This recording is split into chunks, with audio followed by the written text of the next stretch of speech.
Olá, pessoal. Começamos o segundo encontro do Seminário Ateliê de Humanidades, na Cardio Social, Recompor o Bem Comum. A gente tem a proposta dos seminários de apresentar uma pesquisa em progresso, que é uma pesquisa propriamente minha, de André Manhelli. E no primeiro encontro eu apresentei a proposta do seminário em geral e o tema desse seminário, apresentando quais são as questões que vão nos nortear, quais são as hipóteses de partida, os objetivos. Para quem não assistiu ainda ao primeiro seminário, é só buscar o link e assistir, porque assim você tem uma visão global. Eu só vou lembrar que a gente tem algumas questões de partida que justificam o início, a partir desse encontro de hoje, da elaboração do tema. O ponto principal que a gente tem é uma percepção de que existe uma questão que faz com que vários problemas do nosso tempo convirjam para ela, que é a questão de que, para compreender os problemas existentes e também dar respostas adequadas, precisamos retomar o problema da condição política do ser humano. Então, a questão do político é o centro das nossas investigações nesse primeiro seminário. O que é o político? É uma questão básica. Por que devemos entender o ser humano como possuindo uma condição política e o que seria ela? Quais são os fundamentos antropológicos, quais são as formas de regimes políticos, as formas históricas de organização política das sociedades humanas, como que se pode recompor o político no contexto contemporâneo. Então, o norte é a questão do político.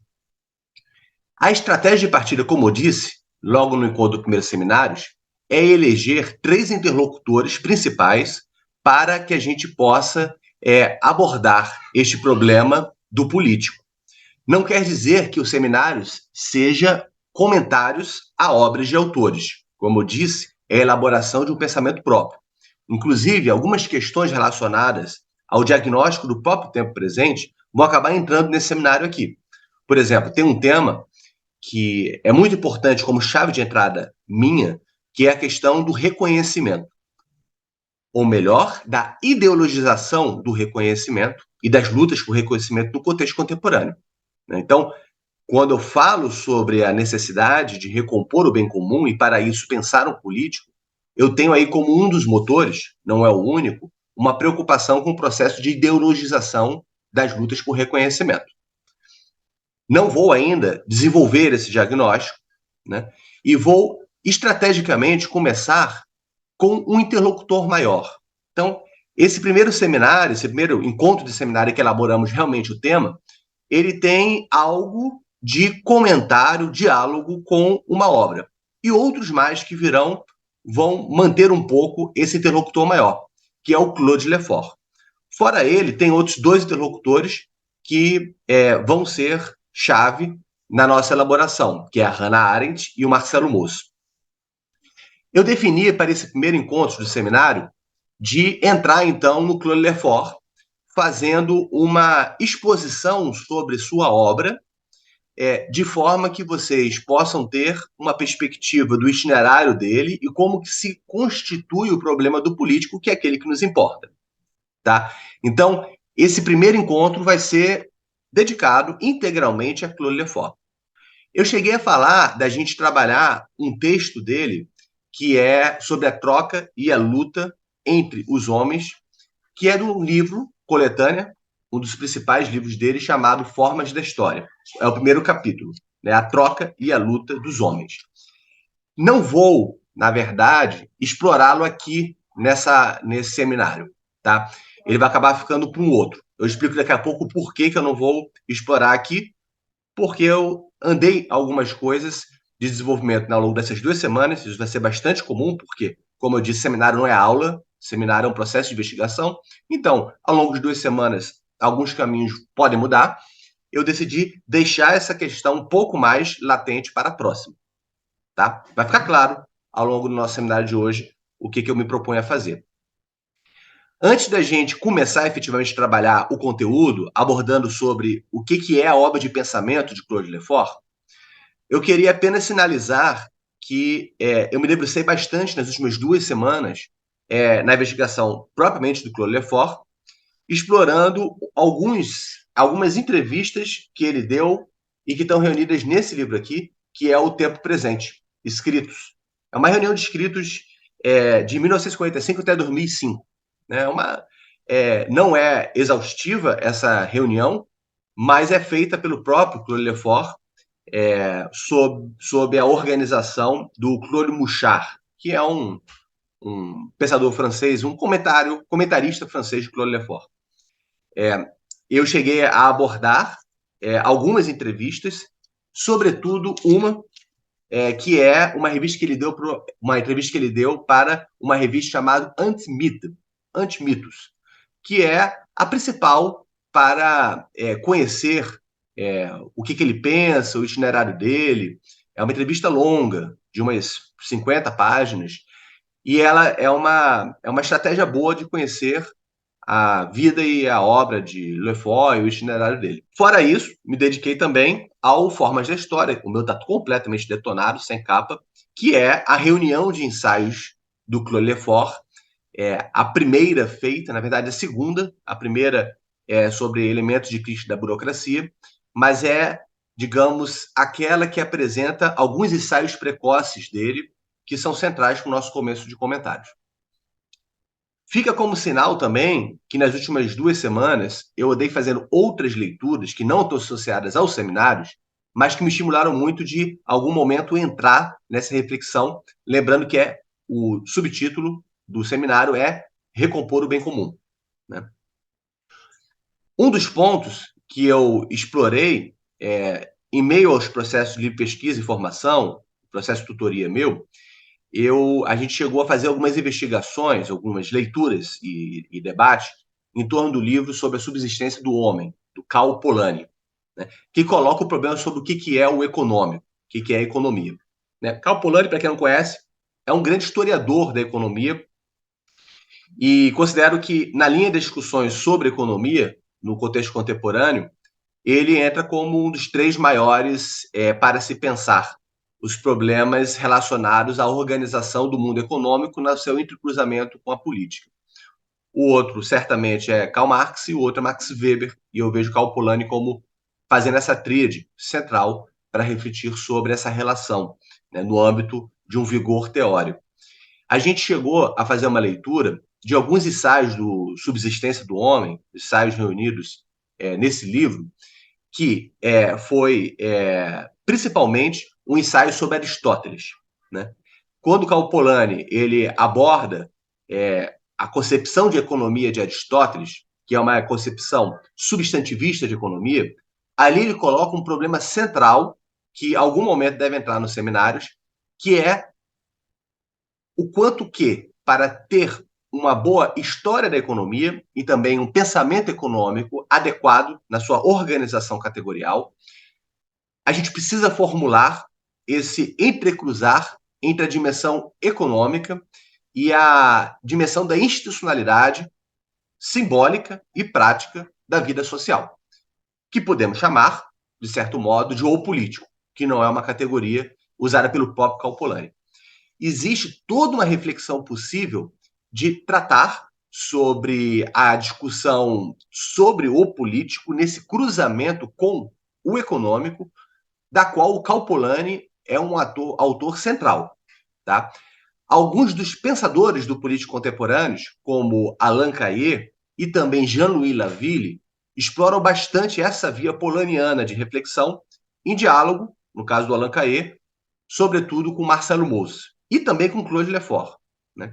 Então, fica aí uma sinalização de que a discussão sobre o econômico ela vai naturalmente entrando na nossa reflexão na carne do social recompor o bem comum e, nesse caso, levar a sério a investigação aristotélica, não somente do ponto de vista da obra dele sobre a política, onde ele define, né, uma concepção de polis que é muito importante para qualquer reflexão sobre o bem comum, mas também o Aristóteles, que está também na política, em outros lugares, como na Ética Nicômaco, como naquele pequeno ensaio na verdade, fragmentos sobre o econômico, em que ele está refletindo sobre o que é a ordem econômica, né?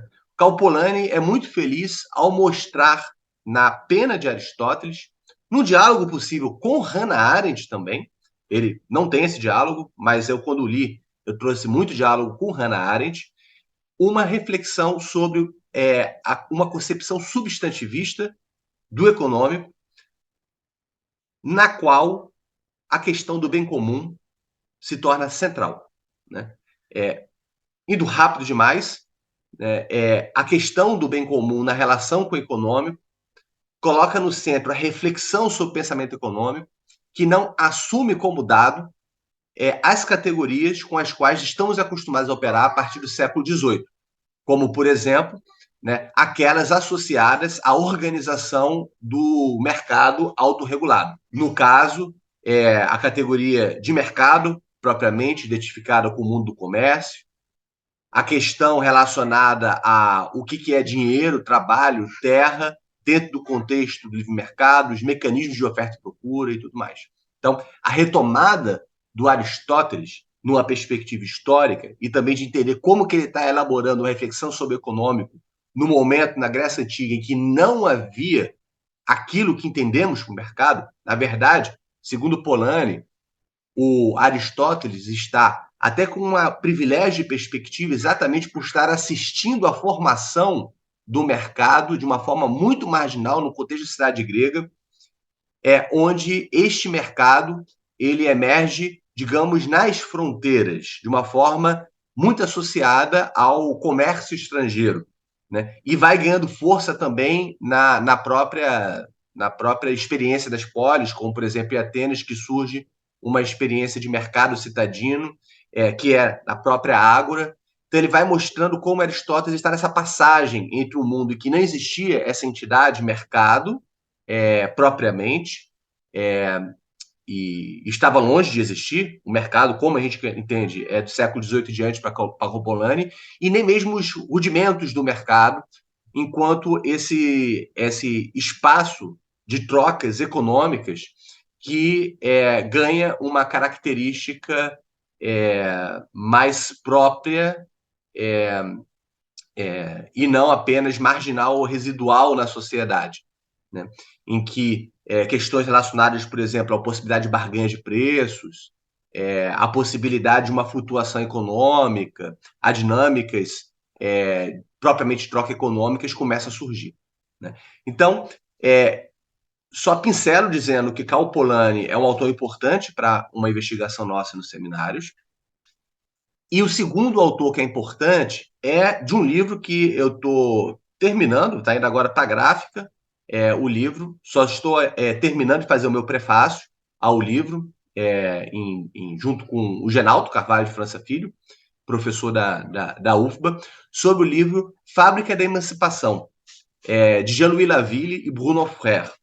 Na reflexão desse livro, Fábrica da Emancipação, a gente tem atravessando uma reflexão sobre teoria crítica e sobre os limites de uma teoria crítica baseada numa visão de crítica negativa, somente crítica à dominação, uma reflexão muito forte, uma reconstrução teórica em diálogo com diversas constelações de teoria crítica, não somente a teoria crítica da Escola de Frankfurt, mas também outras vertentes de teoria crítica e de pensamento crítico, por exemplo, Bruno Latour, Luc Boltanski, as epistemologias do Sul. Eles recompõem tudo isso, mostrando a importância de se articular a crítica negativa, que é a crítica às relações de dominação, né, ao próprio sistema capitalista, com uma crítica construtiva. Quando ele reflete sobre a crítica construtiva e os caminhos de construí-la, depois de dialogar com as vertentes de teoria, eles exploram isso, sobretudo nos 3 capítulos finais do livro. Eles estão tematizando a questão do bem comum, tá? Uma tematização do bem comum que envolve uma reconexão entre teoria e prática, para além de uma visão de hipercrítica, que é uma outra questão de diagnóstico do tempo presente que também nos é cara. No caso, a mim e em diálogo com Alberto Luiz Cordeiro de Farias, no âmbito do projeto Cartografias da Crítica, né? O quanto que o pensamento crítico contemporâneo acabou por hiperdimensionar a sua função crítica, de uma forma que se prende no momento do negativo, sem conseguir pensar a consistência própria do bem comum, né? Então, o Fábrica da Emancipação, ele coloca no centro essa necessidade de reconstituir a teoria crítica, sem abandonar o medo negativo, mas articulando-o com o momento da construção ou reconstrução, com uma atenção às emergências existentes no mundo moderno e contemporâneo. Quando se fala de emergências, é no sentido de afloramento de formas de vida de outras economias, outras sociedades, outras relações com a ecologia, né? E o Jean-Louis Laville, ao fazer essa reflexão, está nos colocando no cerne do problema quando se fala que, no final das contas, a teoria crítica tem que estar atenta à descrição e também à escuta de formas de emergência associadas ao bem comum, né? Este ponto é um ponto que, para mim, eu estou explorando na resenha que eu estou fazendo ao livro, e é possível que venha a aparecer em outros momentos no nosso seminários ainda este ano, né? Sobretudo no segundo semestre. É uma leitura sobre o Fábrica da Emancipação. Para terminar a observação sobre o Fábrica da Emancipação, é importante também sinalizar que ele, Jean-Louis Laville, como eu já disse, mas reforço, é um polaniano. Não só isso, mas é alguém que reflete sobre um outro caminho de pensamento vinculado à emancipação que foi defenestrado, esquecido e marginalizado pela predominância da esquerda tradicional, sobretudo quando se organizou, né, a esquerda associada ao comunismo, né? A ascensão do comunismo no século XX, ela se fez de uma forma que marginalizou as diversas experiências associacionistas, cooperativistas, mutualistas do século XIX, colocando-as no caminho, digamos, pejorativo de serem apenas formas utópicas vinculadas a uma visão antiga de sociedade pré-industrial. Então, o Jean-Louis Laville, ao retomar o problema do associacionismo como sendo importante para desenvolver a crítica do capitalismo e construir uma transição econômica, ecológica e social, ele tem um diálogo forte com o Karl Polanyi. Então, essas duas leituras, Karl Polanyi e Jean-Louis Laville, junto com o Bruno Fer, são muito importantes para esse seminário. A terceira leitura é a de Hannah Arendt, que teve muito associada ao curso que eu estou dando, Democracia e Verdade, em uma Era de Mentiras, que é associado ao livro da Sofia Rosenfeld, que a gente publicou recentemente pela Ateliê de Humanidades, Democracia e Verdade, uma Breve História. E é uma autora, historiadora do mundo moderno, que é muito influenciada por Hannah Arendt.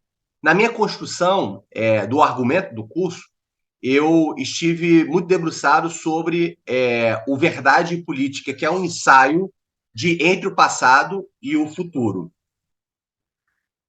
Quando ela aborda a questão sobre a verdade e a política, ela está também nos colocando no cerne do problema do político associado ao caráter frágil da verdade.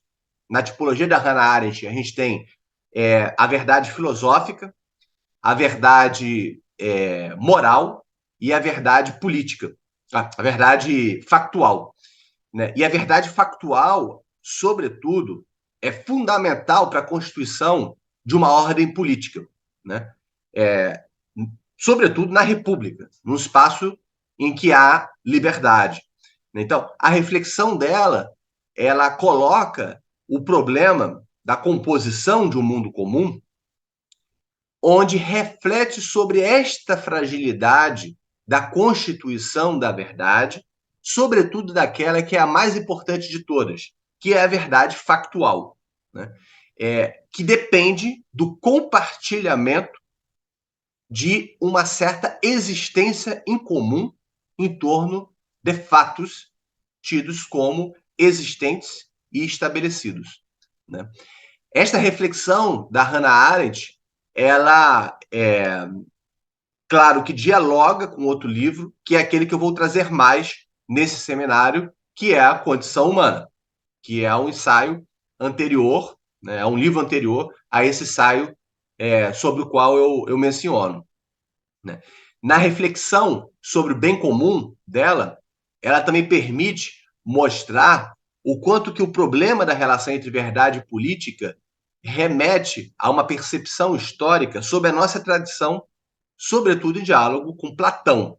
E eu traria também o diálogo com Aristóteles. No texto, ela dialoga mais com Platão. De uma forma que a questão da verdade na relação com a política, ela é herdada, muito associada com a tensão entre o filósofo e o mundo político, expresso sobretudo na Alegoria da Caverna, sobre a qual eu tratei nessa aula e analisei um pouquinho, né? A concepção da Alegoria da Caverna mostra essa tensão entre verdade filosófica e verdade política. Eu também chamo de verdade racional, né? E esta reflexão que construiu a oposição clássica entre episteme, saber, e doxa, opinião, ela informou a tradição de Platão a Hobbes, que também é um outro momento importante para ela da reflexão sobre o problema da verdade da política. E eu diria também, num ensaio até que eu cheguei a escrever sobre a questão da história política, da retórica, obviamente Maquiavel seria um outro momento importante na constituição do mundo moderno. Nesta reflexão sobre a relação entre verdade e política, se coloca um problema que está presente também em Claude Lefort e em Jean-Louis Laville no livro Fábrica da Emancipação. Né? Qual é o estatuto do pensamento político? Para Hannah Arendt, o estatuto do pensamento político não passa por uma ideia de verdade filosófica herdada por Platão, né? E se aproxima, de uma certa forma, aí eu diria, eu mesmo me comprometo a falar isso, não necessariamente ela, de uma concepção de verdade política presente na tradição aristotélica, né? Da Ética e Nicômaco e também da retórica e da política, dos livros de Aristóteles, desses 3 livros, né? Então, esse problema, para terminar esse preâmbulo, em que eu falo sobre algumas leituras pelas quais passei nas últimas 2 semanas, que não estão diretamente relacionadas ao estudo para esses seminários, mas que têm relação com o tema, estas discussões, elas colocam no cerne do desafio de se colocar na carne do social, né? Para recompor o bem comum, é preciso se reformular a questão sobre o que é agir e o que é praxis, né? A concepção de praxis que predominou entre a gente, ela se faz numa bifurcação entre a concepção de praxis vinculada à ideia de técnica, que está muito associada a uma concepção de ciência positivista, que, aplicada, permite o desenvolvimento da técnica, né? Muito associada à experiência do desenvolvimento técnico-científico do mundo moderno, né? É um caminho, e um outro caminho é o caminho da praxis emancipatória, que acabou se tornando quase que monopólio da tradição marxista, né? A recomposição do bem comum, ela precisa recolocar o problema do político, que é defenestrado por essas 2 vias de formulação do problema da praxis, que está associado também, obviamente, à articulação entre praxis e o labor teórico, né? Nesta reflexão, existem caminhos como o de Jean-Louis Laville, na Fábrica da Emancipação, que está mais aproximada da solução pragmatista, também diálogo com epistemologias do Sul, de ter uma orientação mais etnográfica, qualitativa, conectada com os atores, né, sobre o que os atores falam. E também há o caminho, que é o caminho de reflexão no âmbito de um pensamento do político mais próximo da filosofia e do labor teórico, da teoria social, da filosofia política, que está presente numa Hannah Arendt, no Claude Lefort, e também, aí mostro também uma certa agenda pessoal minha, na reconstrução do que podemos chamar de uma racionalidade dialético-retórica, que é aquilo que eu fiz, de certa forma, numa tese paralela que acabei desenvolvendo e não cheguei a defender, sobre retórica, em diálogo com Chaim Perelman e com a própria tradição da história da retórica, e que se fez presente também, tanto no ensaio que eu escrevi sobre retórica das filosofias políticas, né, uma aproximação à história política da retórica, quanto também no próprio curso que eu dei sobre história da retórica moderna e contemporânea, né, para recompor o bem comum e, de uma forma a fazer com que o problema do político adquira sua dignidade própria, né, e do próprio pensamento do político, é preciso reconectar a racionalidade prática com a racionalidade retórica, a arte retórica com a arte política. Feitas essas considerações, que são considerações que trazem reflexões outras do que aquela que a gente propôs fazer aqui, eu começo então a abordar o tema que estava posto para hoje, que é Claude Lefort, né? Fazer um percurso sobre a obra de pensamento dele. Claude Lefort, ele, na perspectiva que defendo, que também é tributária de uma proposta que o Allan Kardec fez muito en passant, e eu apenas peguei e levei muito adiante do que ele propôs, eu compreendo Claude Lefort como sendo um autor que formula, junto com outros, como Cornélio Castoriadis, uma certa vertente de pensamento crítico à francesa, ou melhor, teoria crítica à francesa. Podemos chamar também de vertente francesa de teoria crítica. Na verdade, na França, existem diversas constelações de teoria crítica.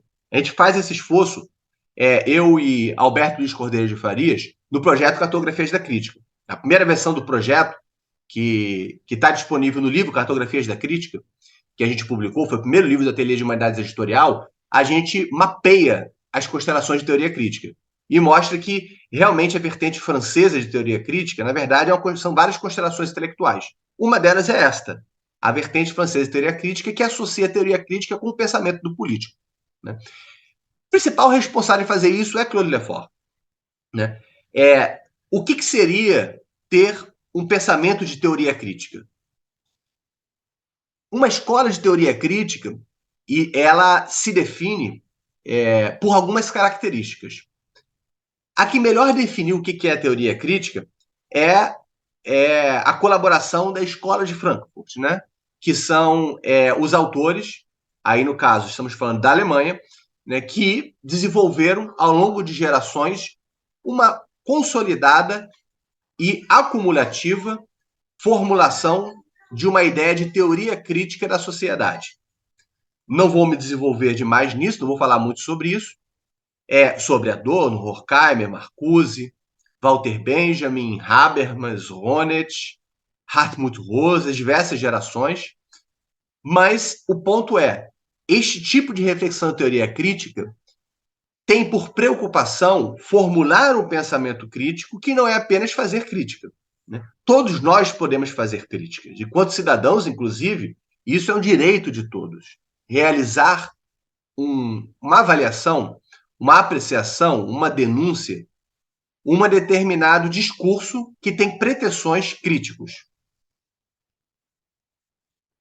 Não vou me desenvolver sobre o que é a crítica aqui, que levaria a uma reflexão sobre a própria origem etimológica e história da questão do que é crítica e da associação com a própria questão do que é crise, né? E isso a gente chega a explorar um pouco, eu e o Alberto, com o diálogo com Reinhard Koselleck, do livro Crise Crítica. Mas o ponto é, uma teoria crítica, ela se coloca em questão os próprios fundamentos do que é a crítica e do que é a teoria, né? Você pode ter a crítica ingênua e você pode ter uma teoria crítica que desenvolve a crítica com fundamentos teóricos e com preocupação de articulação com a praxis, né? Então, esse é o ponto principal. Isso envolve certos esforços no âmbito teórico. Obviamente, o principal é definir, afinal, quais são os fundamentos racionais para o labor teórico crítico, né? Alguns ensaios clássicos sobre este problema, o inaugural pode ser atribuído a Marx Horkheimer, teoria tradicional e teoria crítica. Para ir bem rápido e chegar direto no Claude Lefort, o que há em comum entre a teoria crítica alemã e o pensamento crítico francês do grupo de Claude Lefort é que ambos saem do diálogo crítico com o marxismo, né?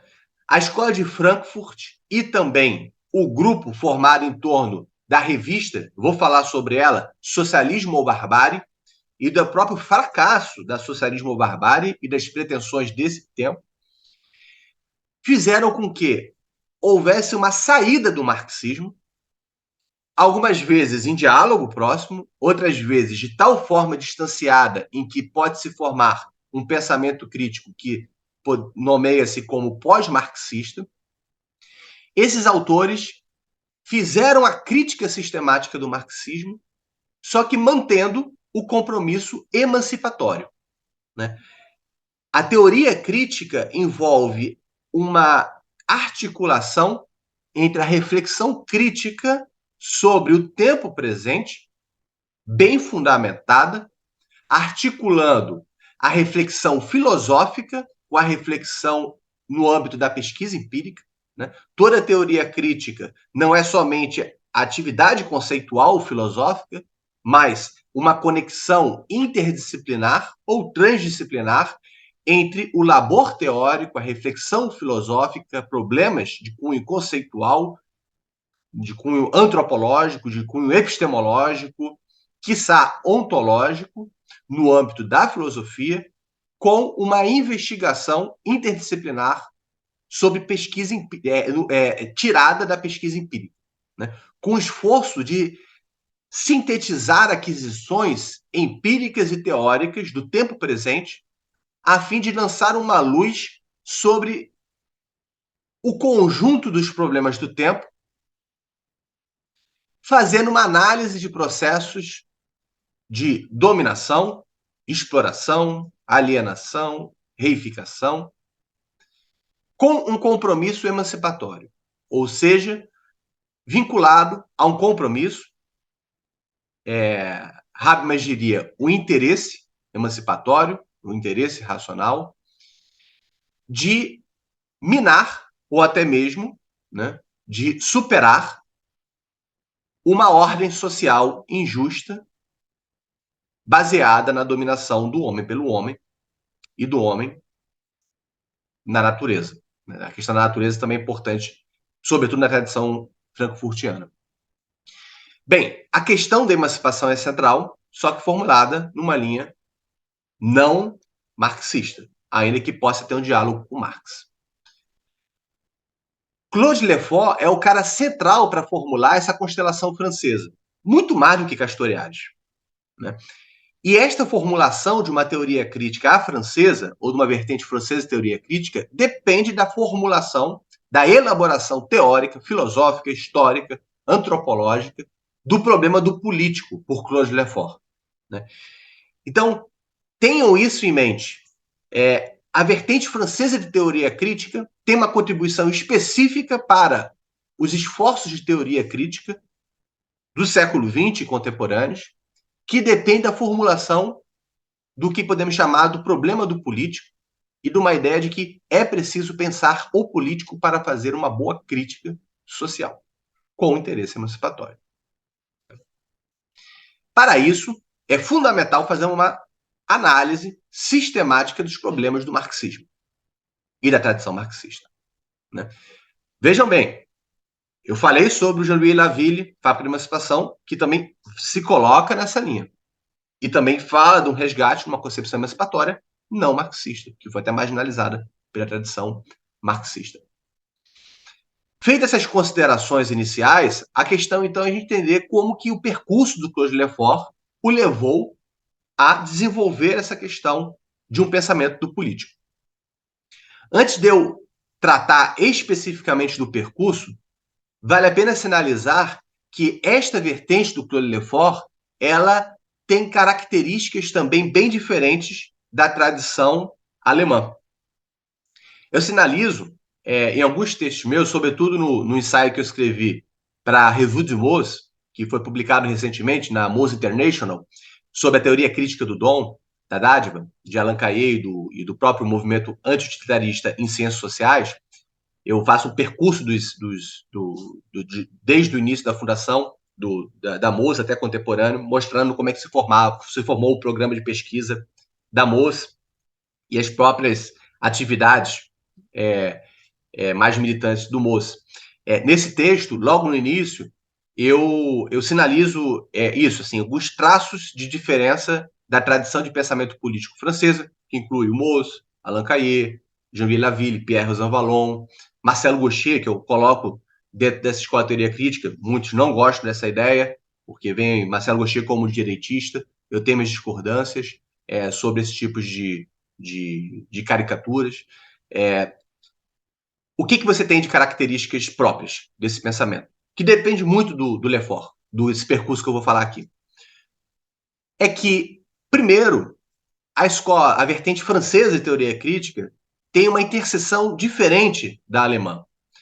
A vertente alemã, ela está muito no cruzamento entre economia política, obviamente, que vem da tradição marxista, mas, sobretudo, questões epistemológicas de filosofia moral e no cruzamento também com a estética, com a reflexão estética. Por sua vez, a reflexão francesa ela tem uma interseção muito forte entre a antropologia enquanto campo de reflexão próprio, não antropologia filosófica, mas a antropologia enquanto disciplina científica, né? Podemos chamar de a etnologia. A interseção entre a etnologia e suas preocupações, sobretudo com a dimensão simbólica da vida humana e com a cultura, a história, a filosofia política e a própria política, né?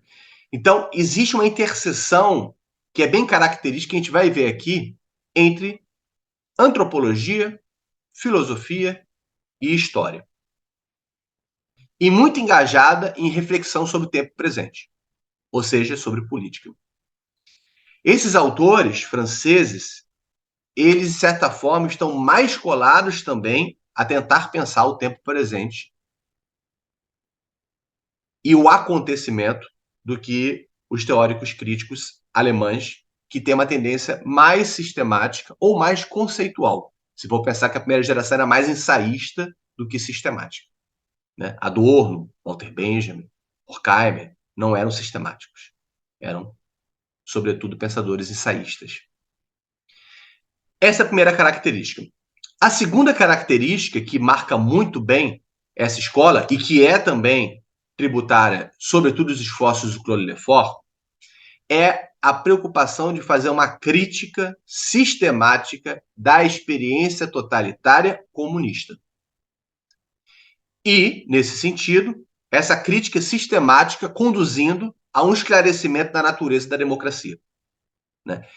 Esta preocupação não está presente na escola de Frankfurt, na primeira geração, e também muito marginalizada na segunda geração. Um pouco em Habermas poderíamos ver uma preocupação quando ele está lá no Teoria e Praxis fazendo uma reflexão, botando nó de rodapé sobre o problema da concepção de partido leninista. Mas não é uma preocupação dele propriamente. De certa forma, falando sobre as derivas do marxismo e do cientificismo, também tem a ver com a crítica ao totalitarismo comunista, mas o próprio conceito de totalitarismo não está presente na obra do Habermas, né? a ideia de totalitarismo aparece na primeira geração. Né? Por exemplo, em Herbert Marcuse, e também nos próprios Adorno e Horkheimer, nas análises dele sobre o capitalismo da era monopolista, sobre a formação da indústria cultural, fala-se em totalitarismo. Mas fala-se não sobre totalitarismo comunista, que é muito pouco analisado nesses autores, mas fala-se sobre o totalitarismo velado da integração cultural realizada no capitalismo ocidental. Né? Então, e nessa crítica do totalitarismo ou de formas totalitárias veladas nas sociedades ocidentais, naquelas que eram sociedades democráticas do pós-guerra, essa análise acaba não considerando suficientemente a consistência própria das experiências totalitárias, tanto nazistas pensaram bastante, mas sobretudo das experiências totalitárias fascista e comunista e o antagonismo delas em relação à experiência democrática. A crítica às democracias do Ocidente os leva a não pensar o que realmente discerne as experiências, por mais autoritárias, desencantadas que possam ser no Ocidente de democracia, em contraste com as experiências totalitárias, inclusive a comunista. Quando eles se isentam de analisar o totalitarismo comunista, não quer dizer que propriamente eles passem pano, pelo contrário. Né? Eles não passam pano e são críticos das experiências totalitárias, da experiência comunista, e uma das características da Escola de Frankfurt é exatamente se distanciar de uma visão encantada de esquerda revolucionária. Né? E se prendem mais à crítica, denúncia, né, das relações de dominação, sem investir na ideia marxista clássica de colocar num porta-voz universal caminhos de um processo revolucionário. Já se distanciaram disso. Mas eles não fazem uma análise sistemática disso, porque a preocupação deles é analisar a indústria cultural e as formas de dominação, inclusive com elementos totalitários, dentro da experiência ocidental. E aí, nesse caso, pouco se fala sobre democracia. O que é democracia? Claude Lefort, Cornelius Castoriadis e discípulos deles, como Pierre Rosanvallon, Marcel Gaucher, colocam hoje em dia Jean-Louis Laville, Alain Cayet, fazem uma reflexão própria sobre a consistência da democracia. Né? Então, este ponto nos coloca no centro do itinerário de Claude Lefort. Como é que ele foi elaborando isso, até chegar à ideia de que é preciso pensar o político. Né? A escola frankfurtiana, teoria crítica alemã, não pensa suficientemente o político. Tá? Feita essa consideração, que é a segunda parte dos nossos seminários, agora a gente vai efetivamente para quem é Claude Lefort e qual foi o seu itinerário. Ele nasceu em 1924, né, e faleceu em 2010, ou seja, há 13 anos. Então, foi até os 84 anos de idade. Ele é judeu, ele, na verdade, não é Claude Lefort o nome dele original é Claude Cohen, né, poderia falar na pronúncia alemã, germânica, e ele mudou para Lefort no contexto da ocupação nazista e do regime de Vichy, como queira chamar. Então, em 1942, ele assumiu o nome Lefort de um comerciante que não tinha filhos e tal, e deu um nome para ele, para esconder a origem judaica que tem no termo Cohen. Né? A partir de então, ele se tornou Claude Lefort. E esse Claude Lefort, ele estudou no Liceu Carnot, que tinha como professor Maurice Merleau-Ponty. Merleau-Ponty foi professor de Claude Lefort. E acabou que se tornou também amigo por toda a vida de Claude Lefort e alguém que influenciou fortemente o pensamento e a concepção do que é filosofia, de Lefort, né? Então, a abordagem de Lefort, em termos filosóficos, é, sobretudo, fenomenológica e de uma fenomenologia muito influenciada por Merleau-Ponty. Guardem isso, não vou nem desenvolver isso na nossa fala de hoje. Além dele ter sido amigo do Merleau-Ponty, ele também acabou sendo testamentário da obra de Merleau-Ponty, né? E ao ser testamentário da obra de Merleau-Ponty, ele acabou publicando livros póstumos do Merleau-Ponty, como Visível e Invisível, e organizou as obras completas de Merleau-Ponty um pouco antes de falecer, né? Escreveu prefácios às obras dele. Então, ele é importante também como esse autor que consolidou as obras de Merleau-Ponty e também fez o trabalho de recepção do pensamento de Merleau-Ponty no contexto francês, tá? Ele profissionalmente passou por várias atividades de professor em Nîmes, em Reims, no Conselho Nacional de Pesquisa Científica, o CNRS, francês, mas o principal momento dele em termos profissionais se dá em dois épocas diferentes. Primeira, no momento em que ele se torna professor da Universidade de Caen, do período de 66 até 71, e enquanto professor da Universidade de Caen, ele acaba tendo por assistente de pesquisa Marcelo Gaucher e Alain Caillé, que vão se tornar autores que propagam, né, e levaram muito à frente o pensamento de Claude Lefort no contexto contemporâneo. Dois autores vivos, sobre os quais certamente eu falarei ao longo dos nossos seminários Alain Caillé várias e várias vezes. O outro momento que é importante é quando ele acaba ingressando na aproximação que ele faz a Raymond Aron, que é um autor também ímpar no contexto francês. Não vou falar muito sobre ele hoje, mas é um autor importante de você situar no contexto francês. Ele é orientado por Raymond Aron na sua tese sobre Maquiavel, uma tese que ele gesta durante 11 anos. Eu vou falar sobre ela aqui. E ele acaba entrando no Centro de Pesquisas Políticas de Raymond Aron da École des Études en Sciences Sociales, EHSS, que é um centro fundamental, e lá ele aposenta em 1990. Né? E 2010, depois de 16 anos, 16 não, 20 anos aposentado, ele vem a falecer. Bem, na minha leitura, e aí é uma leitura própria minha de Claude Lefort, a gente tem 4 fases dele. E agora a gente vai percorrer um pouco essas fases e entender como que se desenvolveu o pensamento de Lefort ao longo das reflexões dele. A primeira fase é curta, de 1942 a 1948, em que Claude Lefort começa a atuar como militante trotskista e acaba terminando essa fase com o encontro dele com Cornelius Castoriadis, filósofo grego, que também tem a contribuição para essa vertente francesa de teoria crítica.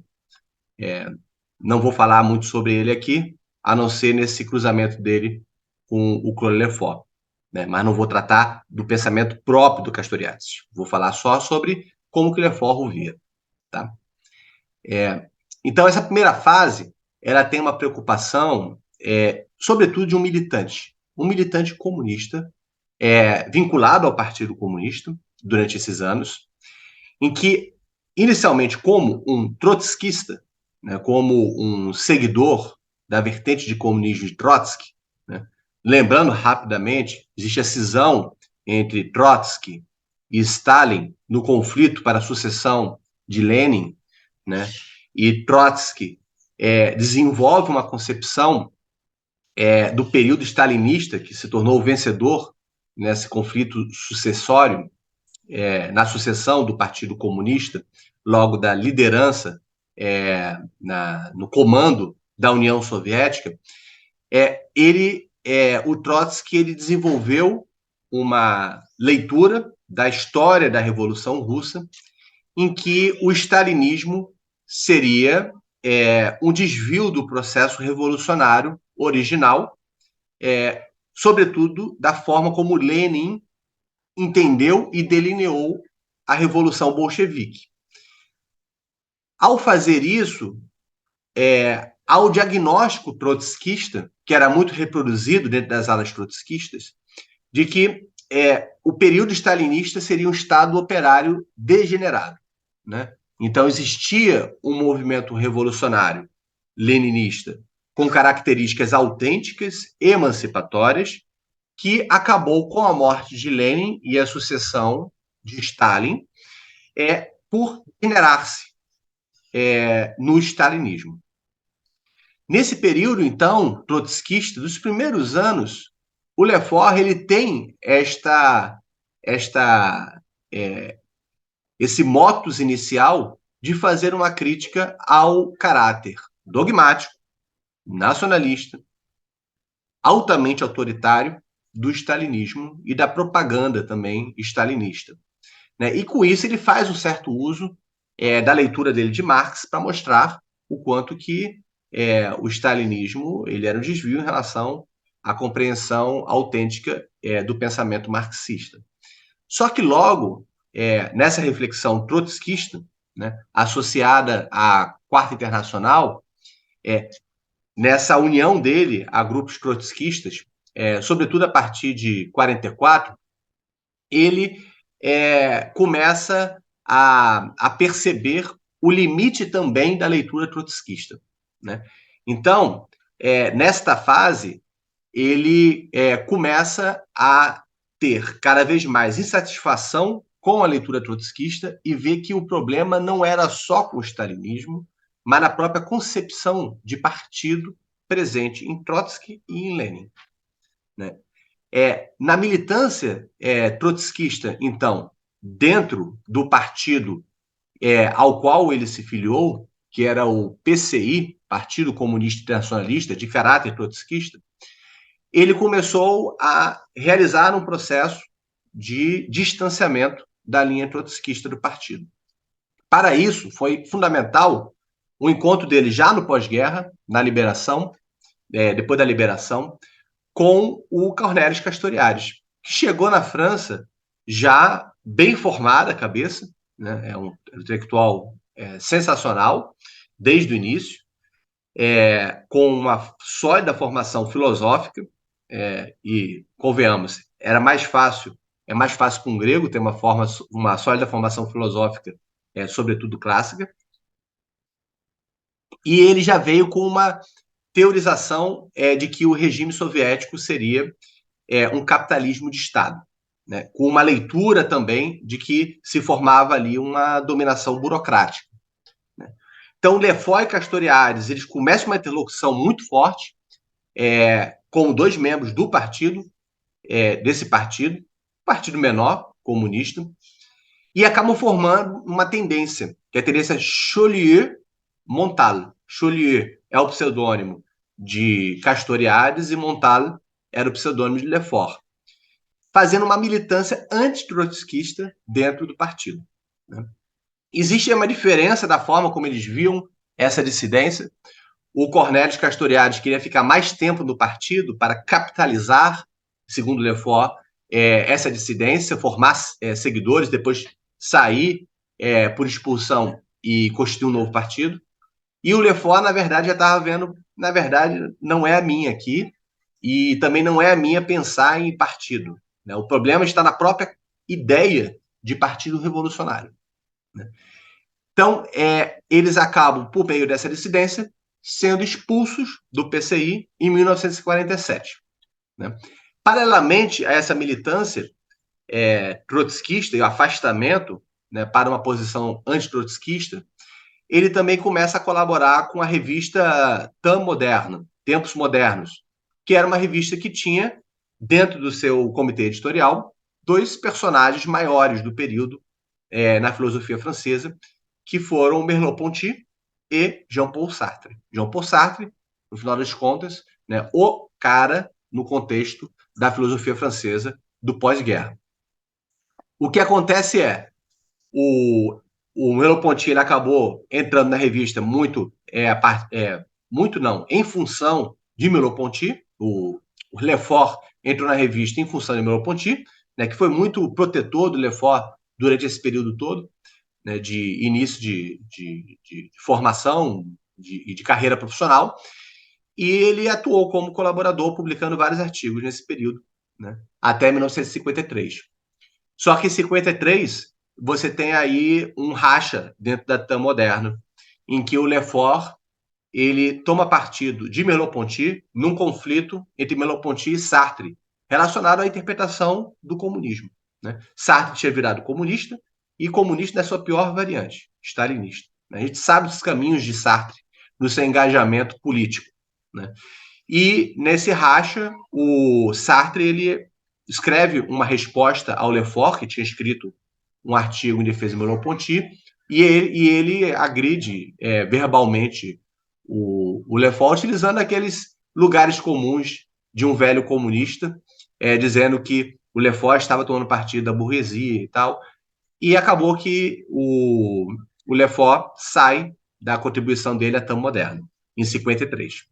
Só que antes mesmo de sair da TAM moderna, ele e o Castoriadis, e isso inaugura a segunda fase para mim, acabam fundando com outros colaboradores a Socialismo ou Barbárie, né? A Socialismo ou Barbárie é uma fundação decorrente diretamente da expulsão que eles têm do PCI, do Partido Comunista Internacionalista. Esta fundação do Socialismo ou Barbárie ela é muito importante para a compreensão da formação dessa vertente francesa de teoria crítica. Não porque essa vertente francesa é aquela concebida na Socialismo ou Barbárie, mas sim porque ela agrupou esses dois grandes intelectuais e outros, como, por exemplo, Jean-François Lyotard, que virou teórico do pós-modernismo na década de 70 e 80, mas também porque houve um certo fracasso da Socialismo Barbárie, né? Então, a Socialismo Barbárie não é importante porque formou propriamente esse pensamento, mas tem a ver com o aprendizado e a crítica dessa experiência da Socialismo Barbárie, né? É uma revista que foi publicada entre 1948 e 1967, né? Foram 40 números ao todo. Eu tenho todo o acervo dela, e é uma revista com caráter bem próprio. Até eu e Alberto Luiz Cordeiro de Faria estamos pensando um pouco sobre alguns tipos de revista que tem esse caráter de espaço de debate intelectual que articula preocupação com o tempo presente e com preocupações no âmbito filosófico, um caráter bem ensaístico, e certamente a Socialismo Barbárie é uma delas, né? Qual era o objetivo da Socialismo Barbárie? Era a de realizar uma crítica da burocracia e do totalitarismo soviético, comunista, né? Então é uma revista que resulta efetivamente dessa experiência de militância antitrotskista. Então, tentativa de construir um espaço de pensamento que já se distanciou em relação ao comunismo soviético, né? E ao marxismo estabelecido, em sua maioria, no contexto da própria esquerda progressista ocidental. Então, já é uma revista com característica muito própria, em que há um afastamento da intelectualidade progressista maior, né? Só que tem problemas nessa revista para a leitura que o Lefort faz, né? A começar pelo próprio subtítulo, que é Órgão de Crítica e de Orientação Revolucionária. Essa revista, ainda que tivesse crescentemente, né, se tornado crítica do marxismo, e Castoriadis e Lefort, os dois, vão se tornar críticos do marxismo, cada vez mais, até romper de vez, ela se via como órgão revolucionário. Então, tinha uma ideia de constituir uma revista, ou seja, um debate acadêmico, que teria um compromisso de crítica, de reflexão teórico-crítica, né? Muito presa a pensar o que estava acontecendo, né? A refletir sobre o événement, o acontecimento, né? O francês adora um pensamento do acontecimento, e eles são dos maiores, talvez, do século a fazer isso, né? Pensar o acontecimento. né? Ou seja, pensar o tempo presente, pensar no instante histórico, no calor da hora. E esse tipo de reflexão elaborado na Socialismo Barbárie tinha essa preocupação, mas também de organizar as massas e de dirigir uma revolução. Então, nisso continuava bem marxista. O que soava, né, à luz da maturidade deles posteriores, como ridículo para o Lefort, né, porque eles eram lidos por meia dúzia de pessoas. E era uma meia dúzia de pessoas também organizando a revista. Então, não tinha nenhuma capacidade de organizar massa, nenhuma, né, como uma boa parte da nossa esquerda ocidental acabou vivenciando, né? Essa vontade de intelectuais que estariam a guiar as massas sem haver massas interessadas por eles, né? Esta preocupação de direção e organização, ela mostrava primeiro um lado positivo, que era uma crítica sistemática à lógica do Partido Revolucionário, né?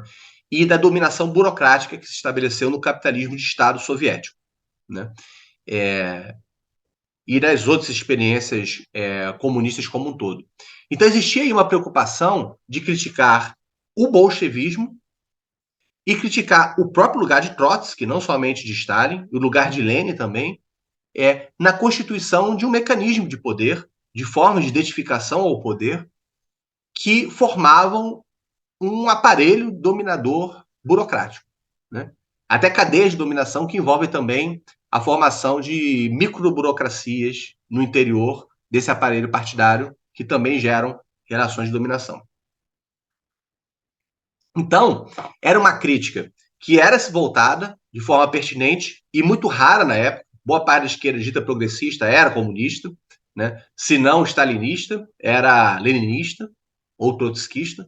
E eles já estão fazendo uma via de reflexão de teoria crítica alternativa, de pensamento crítico engajado alternativo. Esta preocupação estava muito associada a uma ideia de que, digamos, mais a la Rosa Luxemburgo, de que o mais importante era investir na criatividade do proletariado e no reconhecimento da autonomia dos movimentos de luta, né, e de organização. Porém, existia a ideia de que os intelectuais iriam esclarecer essa luta e fazer um debate teórico e fazer, então, esse trabalho de interpretação que pudesse guiar e dirigir programaticamente, estrategicamente, um movimento revolucionário.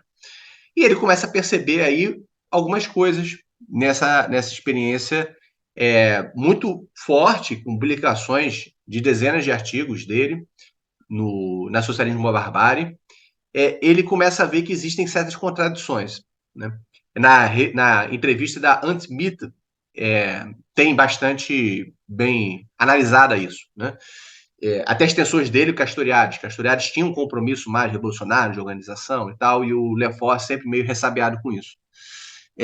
E ele vê uma contradição entre isso, um esforço de reflexão teórica e a ideia de se dirigir às massas. Na Ant-Smith, ele fala assim: eram os princípios fundamentais da ação revolucionária que eu aderi durante 15 anos que eu queria questionar. Ele começa a se incomodar com isso, né? E, antes de tudo, a própria imagem de revolução. Então, ele começa a se afastar da própria ideia de revolução. Eu descobria que a crítica da burocracia, que já tinha sido posta em curso na Socialismo da Barbárie, tinha permanecido no meio do caminho, né? Na verdade, tinha ido bem, tinha seguido no seu curso. E não se tratava apenas de atacar a ideia de organização, que tinha a pretensão de uma direção do movimento revolucionário, de afirmar que uma ou outras minorias de vanguarda deviam agir no seio de órgãos autônomos das massas, no seio de conselhos operários, e não podiam, sem se cristalizar em um poder de partido, né? Então, o Socialismo Barbárie tinha muito essa ideia, né, dos conselhos operários. A ideia de conselho operário era muito defendida por Castoriadis. O Lefort, ele também não era muito seguro em relação a isso, né? Então, a raiz da ilusão era a crença num ponto de ruptura radical entre passado e futuro. em um momento absoluto, no qual se estabelece o sentido da história, né? Essa imagem coincidia com aquela de uma sociedade inteiramente relacionada a si mesma, da qual todas as atividades remeteriam simultaneamente umas às outras e acabariam levando a um denominador comum, né? Isso é um ponto central que leva à contradição que ele percebe dentro dos movimentos marxistas, que é que eles tinham essa perspectiva de que uma autonomia do processo da praxis deveria se dar no nível dos órgãos de ateliês, órgãos de empresas, conselhos e tal, mas também, ao mesmo tempo, tinha que se realizar na escala completa da sociedade, né? De uma forma em que a luta deles, ainda que defendesse a experiência cotidiana e prática dos próprios trabalhadores e dos conselhos, se colocava também na perspectiva de esclarecimento teórico, de modo que a, a, a perspectiva de uma prática social revolucionária não se explicitava como estando em contraste com a própria prática teórica que não era bem elucidada, né? E é um dos pontos principais do marxismo, como ele diz aqui. Os marxistas falam, do início ao fim, o tempo todo, do campo da prática social, mas são cegas à prática que eles fazem, né, que são encarregados de relacionar com a prática social, que é a prática teórica. E nada disso é transparente, o que implica em uma segregação de um espaço de cultura. Então ele começa a ver essa necessidade de constituir um espaço de diálogo e de debate próprio, e a revista meio que interditava ir até o fim das coisas, e até o problema dos princípios, e até aos problemas mais radicais do ponto de vista filosófico, epistemológico, porque sempre tinha essa ideia de ao compromisso com a revolução, né? Com isso que começa a ter o mal-estar dentro da revista, que também está associado também a próprias características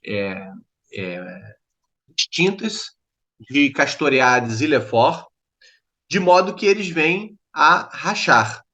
E, no final das contas, a revista é fechada em 1958 com um epitáfio lacônico escrito por Castoriadis, tendo Lefort já saído da revista, né?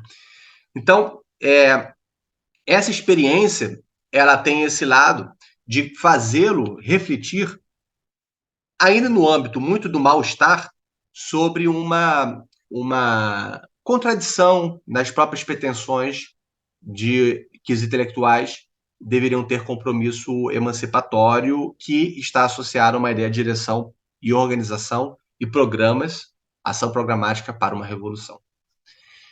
Mas fora isso, fora esse problema, existem certas coisas que foram feitas que marcam a obra do Lefort, né? Uma delas é que, dentro dessa atividade de publicação da revista, eles já, nos anos 40, acabaram, sobretudo Lefort, escrevendo interpretações, análises dos testemunhos dos primeiros dissidentes do regime soviético, como o Ante, ou Anton Tsiliga, e o Viktor Kravchenko, que eram difamados pelos intelectuais progressistas. Até hoje isso é feito com dissidentes, como, por exemplo, dissidentes cubanos, né? Eram difamados, dizendo que eram um complô da burguesia, do capitalismo, para deslegitimar a revolução do povo e tal. E eles não, eles levaram a sério, analisaram os testemunhos, e esses testemunhos serviam para esmiuçar a organização dessa dominação totalitária no contexto soviético. Esse ponto de uma atenção aos dissidentes vai consumar num livro que ele publica já na fase posterior, que é Un homme en trop, Um Homem em Excesso, que é a análise que ele faz das reflexões sobre o arquipélago Gulag do Alexander Solzhenitsyn, que é um dissidente que conseguiu publicar essa obra enorme, uma obra em 3 volumes. Basicamente só um que deu atenção, e também foi difamado, também teve um impacto bombástico quando ele conseguiu fugir e publicar o livro no Ocidente, fugir. Inclusive, teve que. Os livros tiveram que ser realmente traficados para fora, para não serem destruídos pelo regime.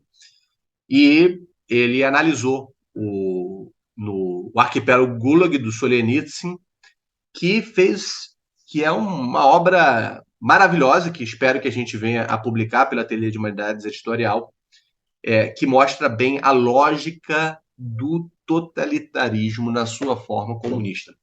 Né? Então, uma característica dele é essa atenção aos dissidentes.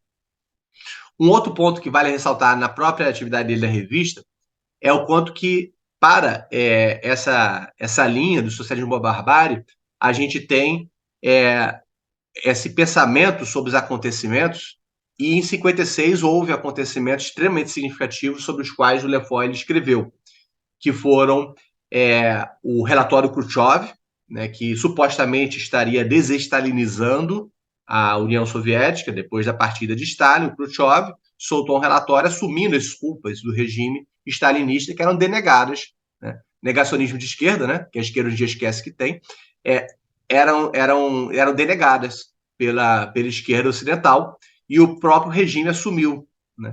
E o Lefort analisa na Socialismo Barbárie esse relatório, e, sobretudo, numa análise crítica, mostrando que o próprio Khrushchev estava sinalizando uma suposta desestalinização e abertura do regime, mas, na verdade, não era. Né? Era um sinal ambíguo e que não ia no ponto central do regime, e tentava, na verdade, imputar ao Stalin todos os problemas de um regime que o ultrapassavam. Tá? Essa leitura do relatório Khrushchev também vem junto com 2 acontecimentos que aconteceram em 56. Tudo aconteceu ao mesmo tempo, que gerou abalos muito grandes na crença que a intelectualidade ocidental tinha em relação ao comunismo soviético ainda, nesses anos 50. Né? Teve a Revolução Húngara e a polonesa, né, a polaca.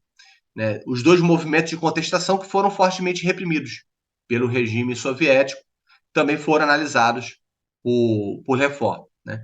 Essas análises, elas da dominação burocrática, do Partido Revolucionário, da crise do totalitarismo, né? Dos testemunhos de Kravchenko e Anton Tsiliga, toda essa fase dele, de 49 até 70, porque entra também um pouco nas posteriores, nessa obra inicial dele, foram publicadas nesse livro aqui, Elementos de Crítica da Burocracia, que é esse livro do Lefort nessa fase, dessa segunda fase, né, de crítica do próprio Partido Revolucionário, da dominação burocrática, do marxismo.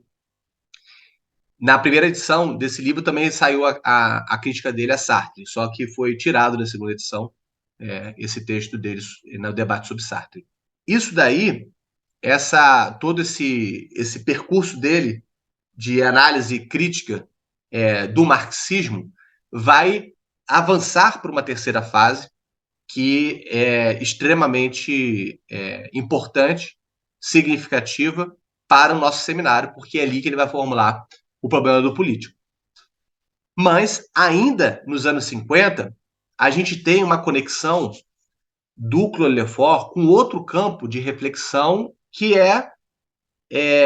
interligado a essa reflexão sobre dominação burocrática e análise do sistema totalitário, que são as suas investigações no âmbito da etnologia. Né? O Lefort ele começou a desenvolver, já no início dos anos 50, um diálogo com as produções etnológicas, né? Numa perspectiva de, a partir dos estudos etnológicos, reformular tanto a concepção do que é sociedade, quanto a concepção sobre o que é historicidade. Quais são os regimes de historicidade e de sociedade possíveis?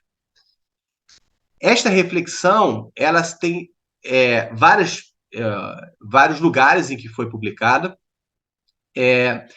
mas principalmente nesse texto aqui meu, que está detonado, esse livro, que é outro livro que deve ser lido como reunião dos primeiros ensaios dele, que é o Formas da História. Reúne ensaios dessa fase e da fase seguinte, da terceira fase. O Formas da História, ele pega um período de mais de 2 décadas de reflexão do Lefort, foi publicado em 1978, e os primeiros 4 ensaios, que são aqueles que eu quero me dedicar inicialmente para expor vocês, ensaios de 1951 até o último de 1969, né, mas os 3 primeiros são de 51, 52, 53, início de 1950, ele está debatendo com a etnologia. Ele está construindo em cima da etnologia.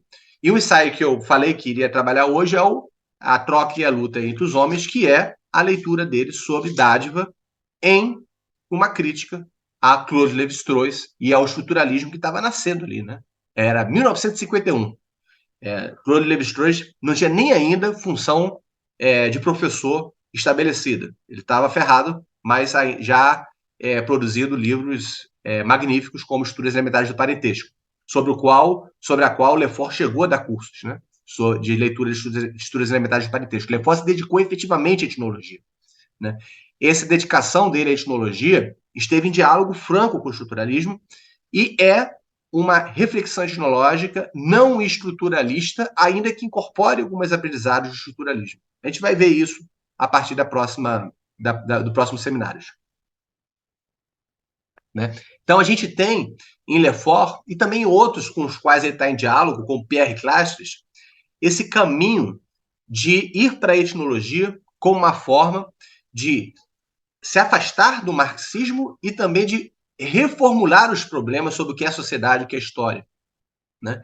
E esses ensaios, então, foram publicados em Formas da História. Vocês vão entender no próximo seminário o sentido do próprio título do livro, que é muito importante para a gente. Esse caminho dele pela etnologia é um caminho que se faz fomentando, né, germinando algo que diz respeito ao nosso tema, sobre o que é o político. Né? Ainda que a leitura dele, por exemplo, sobre a dádiva, seja mais de 20 anos antes dele formular a questão do político. Mas existem sim conexões, e quem explora essa conexão entre a discussão dele sobre político e a questão dele sobre dádiva é o discípulo dele, existente de pesquisa, Alain Cayet, questão central existente no movimento antilitarista em ciências sociais. É quase que intuição germinal, né, a partir de Lefort, de conectar dádiva com a questão do político. Tá? Então, a gente tem essas... Eu não vou falar sobre esses artigos dessa fase sobre etnologia. Vale só citar o Troca e Luta entre os Homens, o Sociedade Sem História e Historicidade, 2 artigos que são em diálogo com o Lévi-Strauss, diálogo crítico. Tem o Alienação como conceito sociológico, de 53, e tem a Ambiguidade da Antropologia Cultural, introdução à obra de Abraham Gardner, que era um psicanalista que utilizou a discussão psicanalista no âmbito da etnologia. Tá. E com isso, né, dentro desse campo de reflexão, a gente termina a segunda fase dele, que é marcada para mim como sendo também desenvolvida, desembocada pela ruptura com Cornélio Castoriadis e o fechamento da Socialismo-Barbárie. Com o afastamento dele do Socialismo-Barbárie, como ele mesmo diz, a gente tem o seu abandono de uma concepção revolucionária e de um revolucionarismo. Este abandono ele se faz, então, crescentemente, de 1958 até 1976, crescentemente, por uma perspectiva de não somente fazer uma crítica do totalitarismo, que já está presente na fase anterior, né, como também de se aproximar de uma reflexão sobre o que é, afinal, democracia. Né? Então se inaugura uma nova fase em que, por esse contraste e essa reflexão, né, casada entre totalitarismo e democracia, se formula o próprio problema do que é o político, né, como um norte de esclarecimento dos problemas do tempo e da próprio sentido da atividade intelectual. Então, isso se faz a partir de dois interlocutores, autores, obras de pensamento, vou falar sobre esse conceito de obras de pensamento daqui a pouco, maiores. Ele está, ao mesmo tempo, numa leitura de Marx, contra Marx, e também usando Marx contra o marxismo. Né?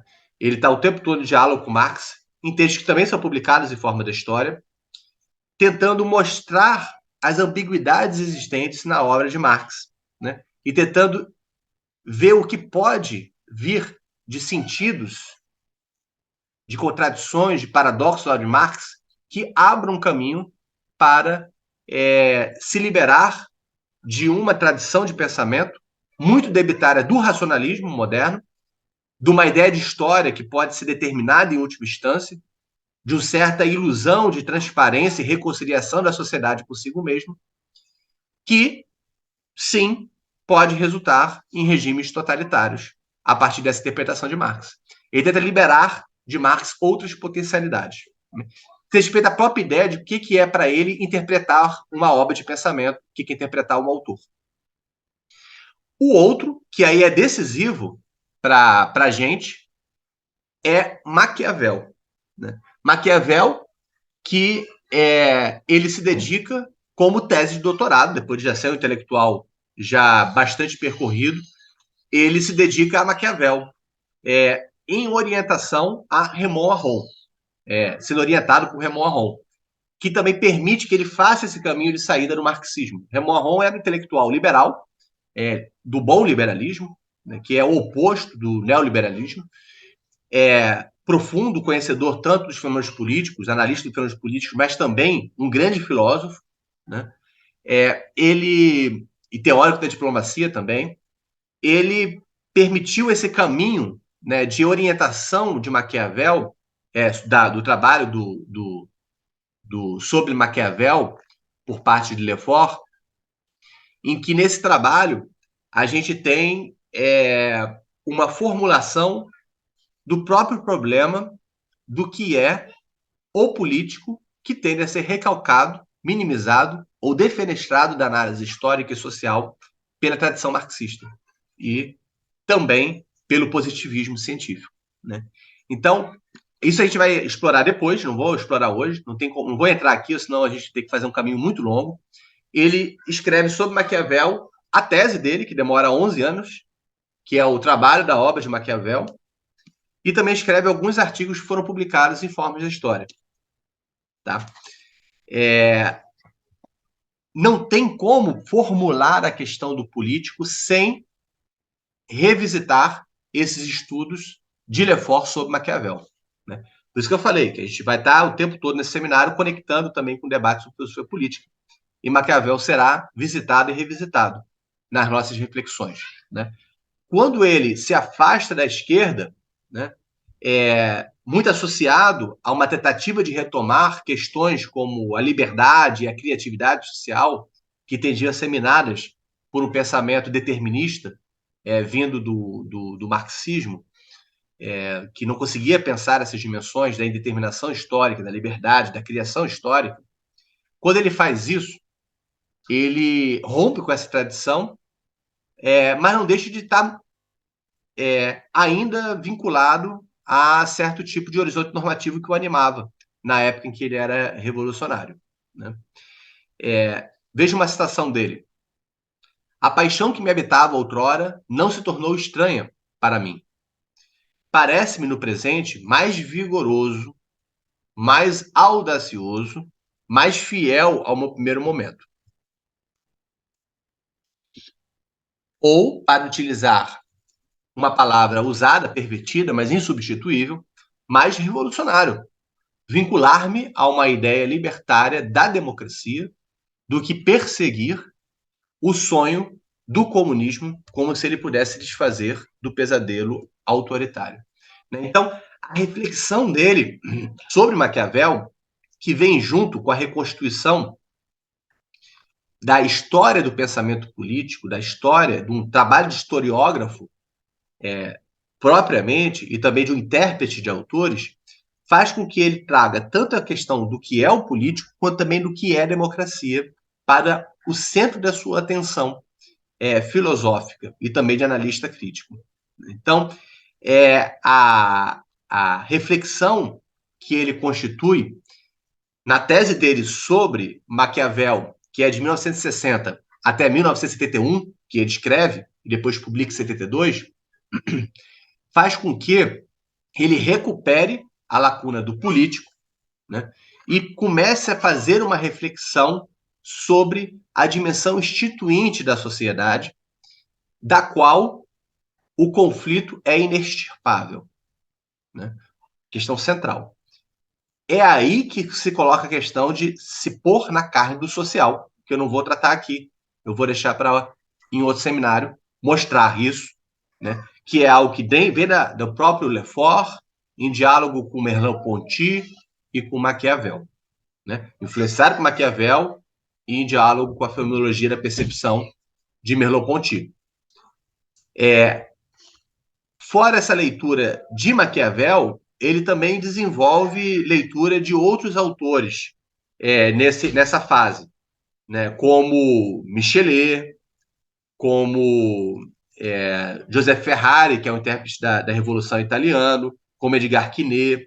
Nessa reflexão sobre democracia e também influência do próprio Raymond Aron, ele começa cada vez mais a reconstituir, restabelecer a história do pensamento político moderno, entendendo a tradição liberal de pensamento político na sua riqueza, que não se reduz à perspectiva caricata vinda das esquerdas comunistas, que identificavam o liberalismo a uma tradição burguesa, né? Liberalismo é uma tradição emancipatória do mundo moderno, que deve ser analisada nas suas ambiguidades, ambivalências, né?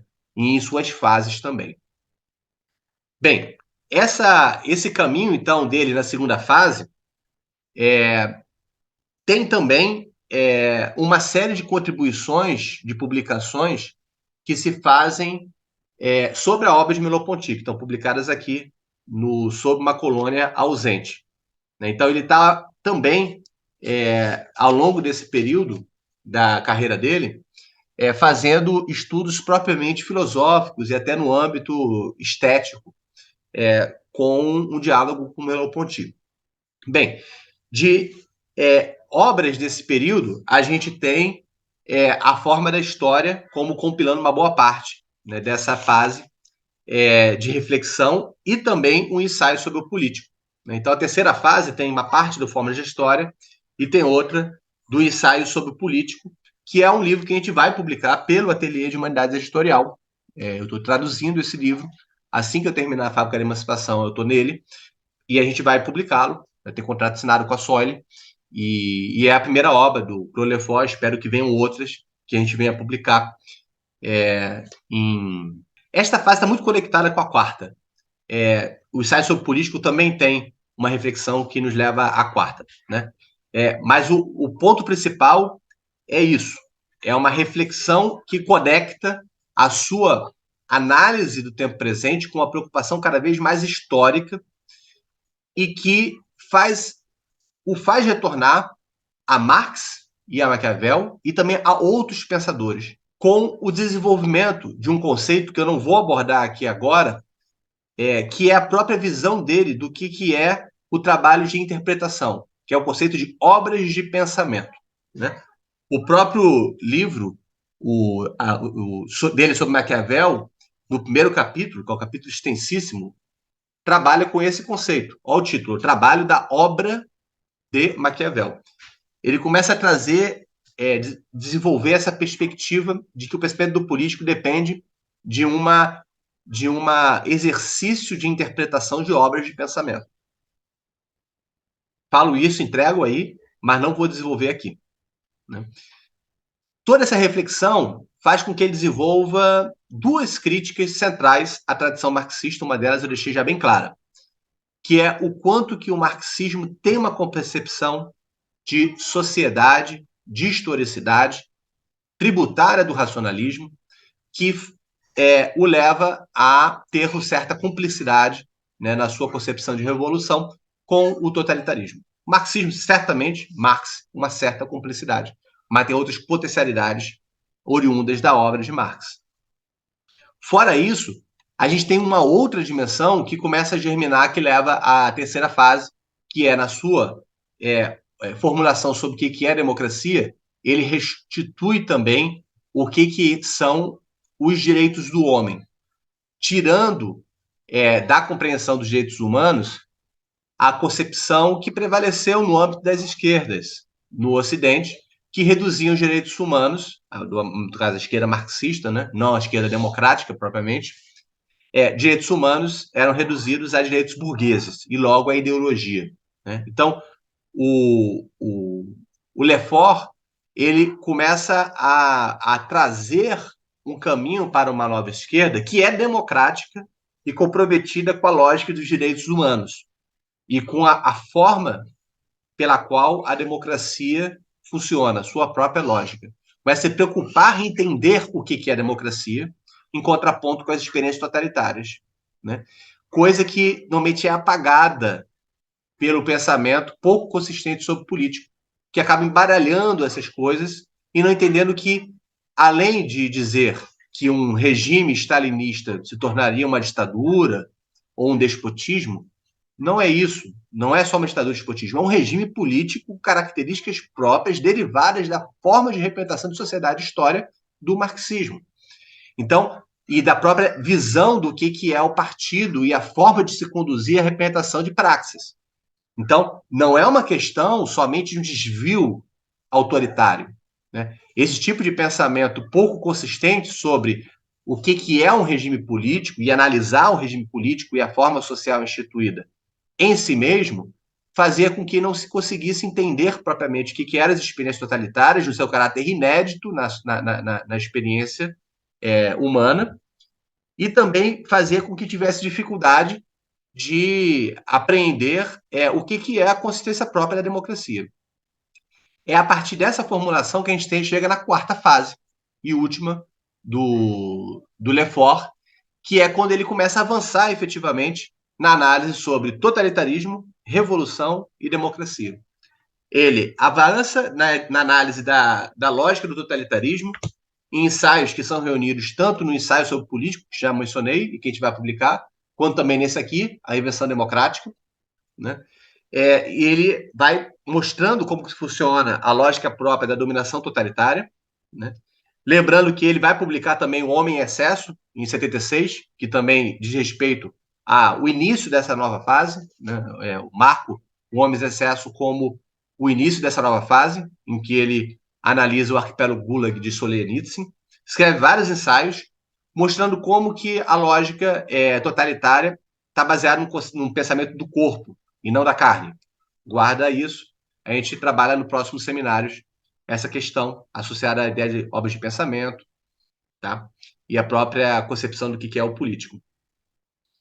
Essa reflexão dele sobre totalitarismo vem junto com uma historiografia, um esforço historiográfico cada vez mais debruçado sobre a documentação histórica, tanto sobre o nascimento do mundo moderno, e ele tem estudo sobre o humanismo e o surgimento da ideologia moderna. Isso está presente nos últimos 2 ensaios do Formas da História, e também vai estar presente em outros textos dele. Eu situaria esses textos sobre ideologia como sendo da terceira fase ainda, tá? Que são de 72, 73, mas o importante é que ele começa a fazer um esforço histórico de tentar entender como que surgem as concepções ideológicas modernas e o que é a tradição humanista moderna. Isso está cruzando com Maquiavel e Marx, não está dentro desse universo. Mas também vem um estudo sobre a Revolução Francesa, né? E a tradição liberal. Então ele começa a avançar nessa reflexão sobre as tradições liberais de pensamento e sobre a lógica revolucionária nascida com a Revolução Francesa e não a revolucionária comunista. Esses estudos todos são reunidos no ensaio sobre político. E nesses estudos que ele faz sobre a Revolução Francesa, tem um autor da tradição liberal que é central para Claude Lefort e que vai ser também central para outros pensadores dessa vertente francesa do pensamento político, da teoria crítica, que são Pierre Vallon, Marcel Gaucher. É o Tocqueville, Alexis de Tocqueville. Tocqueville, para ele, é aquele cara que conseguiu se colocar na carne da democracia. Tá? Tem um ensaio bastante relevante publicado por ele no ensaio sobre político, tá? Que a gente vai, mais uma vez, que a gente vai trazer pela Ateliê de Humanidades Editorial. Né? Tem análise dele sobre a lógica do terror, analisando os discursos de Robespierre na Conversão. Então, ele vai avançando sobre essa lógica também do que é a revolução e as tradições revolucionárias modernas. Né? Tanto o revolucionarismo marxista, quanto a própria emergência da ideia de revolução. E também ele analisa a consciência própria da democracia, ou seja, o surgimento da ideia de democracia, daquilo que ele chama de invenção democrática. Né? Uma forma, um regime de historicidade, sociedade específico, que ele vai mostrando como que funciona. Nisso daí ele formula uma questão que vai ser muito importante para outros autores, sobretudo Marcel Gaucher, que é a questão da relação entre o teológico e o político. Né? No mundo moderno, para compreender a invenção democrática, é necessário entender os esquemas teológicos políticos e como que a democracia ela operou uma transformação nos esquemas teológicos herdados. Isso também está presente no ensaio sobre político. Né? Então, a reflexão dele sobre o que é democracia coloca no cerne a reconstrução de problemas sobre o que é liberdade, o que é autonomia, o que é soberania do povo. Né? Como que... Qual é o lugar, como que uma sociedade se institui, o problema da institucionalidade da sociedade, o caráter indeterminado da história de uma forma histórica. Ele vai fazer várias reflexões que eu vou explorar ao longo desses seminários sobre o político e o regime inventado no mundo moderno chamado regime democrático. Né? Em todas as suas ambiguidades, aporias, indeterminações, abrindo o campo de reflexão sobre sociedade e historicidade numa conexão entre filosofia e ciências sociais, entre antropologia, no sentido de etnologia,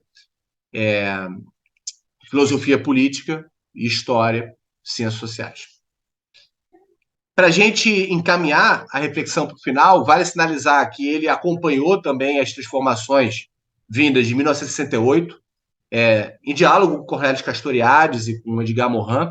Ele chegou a se reconciliar com Castoriadis, chegaram a se ver envoltos em dois projetos de revistas novos, como a Texture e a Libre, pequenos, e depois eles romperam de novo. E eles chegaram a fazer contribuições de pensar no calor da hora os movimentos, né, de manifestações estudantis e depois a explosão de movimentos de contestação no Maio de 68 francês, e que se espalhou pelo mundo. E foram publicados esses ensaios no La Brèche, a brecha, que mostra bem isso, né? Como que eles viam 68 como abrindo uma brecha para além dessa oposição entre capitalismo e comunismo, entre Ocidente e Oriente, no contexto da Guerra Fria. Bem, para a gente encaminhar, então, para o final da nossa exposição, vale só sinalizar que esses ensaios da quarta fase dele, eles acabam sendo reunidos tanto no Invenção Democrática, quanto no Ensaio sobre Política, e também sobre o texto dele, que infelizmente eu não tenho em versão física em francês, eu tenho em inglês, só que não está aqui comigo, que é o Escrever a Prova do Político, né, que também reúne os ensaios dele desse período. Vale mencionar que ele também, junto com, no contexto da revista que ele estava organizando junto com Miguel Abansur, com Marcelo Gaucher, o jovem Gaucher, eles chegaram a publicar um dossiê sobre o discurso da servidão voluntária, do Etienne de la Boétie, com um ensaio muito bom do Lefort, em nome do né, analisando a questão da servidão voluntária, um texto que foi publicado no Escrever a Prova do Político. Então, é com isso que a gente tem um percurso dele.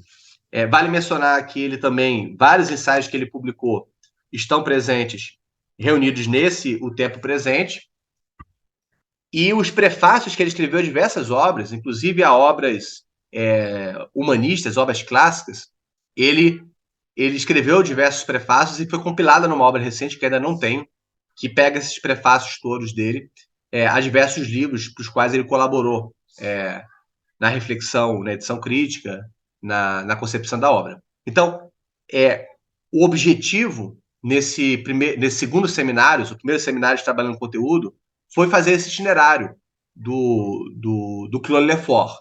Né? Percebe-se a riqueza e a profusão de temas. O que eu quero é agora, nos próximos 2 seminários, explorar mais a fundo alguns elementos que eu entreguei aqui, né, sobre essas fases do Lefort e as elaborações dele, mostrando qual é a compreensão que ele tem de constituição do problema do político e a importância disso. Então, é óbvio que vai ter aí um diálogo forte com a concepção dele sobre o que é o comunismo, sobre a tradição revolucionária, sobre o marxismo, a crítica dele, né? A forma como ele lê Marx e como que ele retoma Maquiavel. E isso está presente em uma das coisas que eu falei na apresentação dos seminários, que é o quanto que nossa reflexão passa por compreender o que é totalitarismo. Né? O que foi o comunismo? Qual foi a experiência comunista? O que ela deve ser compreendida e criticada? E como que aprendê-la bem historicamente permite aprender bem o que é democracia e também parar de fazer analogias toscas do ponto de vista histórico, tanto para falar de comunismo quanto também para falar de nazismo e fascismo, vendo comunismo e fascismo para tudo quanto é lado no contexto contemporâneo. Tem que ter a consciência própria desses regimes para não ficar no pensamento analógico, frouxo, para pensar questões políticas contemporâneas. Né? Então, a gente vai se focar muito nisso, nessas análises dele sobre totalitarismo, sobre comunismo, na exposição dele sobre o que é a invenção democrática. É um autor absolutamente central para colocar o programa de seminários, tem que realmente se debruçar muito nele. Ele tem um texto sobre Hannah Arendt, que está no ensaio sobre político. Eu vou trazer interseções então dele com a Hannah Arendt. E também ele não deixa de ter também um diálogo com Gramsci, que um diálogo menor, mas vale a pena a gente investir nisso. E eu queria começar, não propriamente por isso, mas pelos ensaios etnológicos, o debate etnológico dele, né, mostrando o quanto que, para ele, e também para outros, como o Marcel Gaucher e o Pierre Clastres e o Alain Caillé, a gente, o estudo etnológico e o debate etnológico, ele é central para colocar o problema, porque nos coloca para uma percepção das formas históricas distintas de historicidade e sociedade.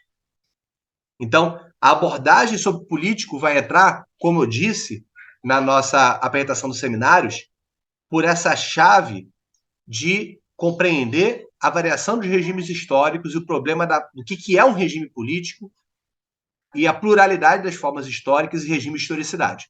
Né? É por aí que eu vou entrar, primeiro abordando pela etnologia, e depois a gente vai, então, para essa questão da reflexão sobre o regime político, os regimes políticos totalitários e o contraste com o regime democrático. Né? Então, eu vou explorar na próxima os 4 ensaios do Claude Lefort, do Formas da História. Vou focar mais no troque-lutas entre os homens e provavelmente, né, vou trazer bastante Levi-Strauss, que é o interlocutor maior dele nesse período, porque é importante para mim também nessa construção. Eu sou um leitor de Levi-Strauss de longa data, e também vou trazer provavelmente já as alusões ao Pierre Clastres, que é um outro autor também que me é caro, e que também era amigo, colaborador do Claude Lefort. A gente vai, então, fazer esse cruzamento, um seminário mais etnológico. Né? Lembrando o seguinte, para um autor como Marcel Gaucher, que é pontual nisso, a gente pode terminar dizendo a maior revolução no âmbito do pensamento no século XX veio da etnologia. É pela etnologia que se consegue colocar ou reposicionar as principais questões do nosso tempo, tanto no século XX quanto no XXI. Vamos explorar, então, por aí, nos colocando a questão sobre o quanto que a etnologia e o debate etnológico do tempo de Lefort, que também cruzou com o tempo do estruturalismo, com o tempo da reflexão de Pierre Clastres, pode fazer com que a gente explore, então, o problema sobre o que é o político e quais são as suas formas existentes e no que o estudo sobre isso permite esclarecer tanto questões históricas quanto questões sobre o tempo presente. Ok? Foi um prazer. Até o nosso terceiro seminário. Um abraço, pessoal.